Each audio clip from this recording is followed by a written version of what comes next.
ada sebuah masalah besar, yaitu umat Islam itu mayoritas di negeri ini.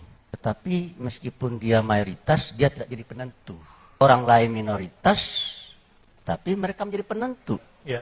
Semestinya nilai ekonomi yang ada di tengah Islam itu 90%. Pada kenyataannya saya coba hitung-hitung, nilai ekonomi terutama di kelas atas yang ada di tangan umat Islam itu hanya sekitar 5-10%.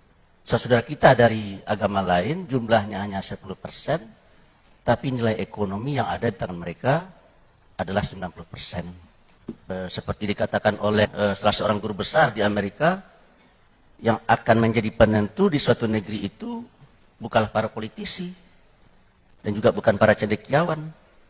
Yang akan menjadi penentu di satu negeri itu adalah katanya yang menguasai sumber daya material di negara tersebut. Karena dia yang menguasai ekonomi dan juga dialah yang akan menguasai politik. Tapi bagaimana kok dia juga bisa menguasai politik? Karena politik kita adalah politik yang bersifat transaksional. Orang kalau menjadi wali kota, bupati, presiden juga perlu dana. Ya. Sementara umat Islam tidak punya uang. Tidak punya uang. Akhirnya mereka terpaksa mencari uang. Yang punya uang itu umumnya tidak beragama Islam. Berlakulah ucapan dari Ali bin Abi Thalib.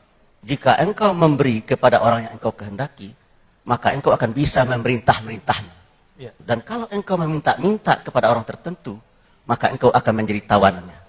Dan saya rasa umat Islam di negeri ini menurut saya berada dalam posisi yang diperintah-perintah dan tertawan. Dan saya sangat setuju dengan apa yang dikatakan oleh Pak Anies Baswedan, yaitu jangan kita berusaha untuk mengecilkan yang besar, tapi kita harus fokus kepada bagaimana caranya membesarkan yang kecil. Baik. Sehingga struktur masyarakat kita dari yang hari ini berbentuk piramid, di mana kelas atasnya kecil, kelas menengah agak besar, dan yang paling besar adalah lapis bawah, kita transformasikan bentuknya ke dalam bentuk belah ketupat, di mana yang di atas kecil, yang di tengah besar, dan yang di bawah juga kecil. Kalau kita kutip pandangan Pak Habibie, kelas atas itu cukup 2%, kelas menengah itu 90%, dan kelas bawah itu 3%.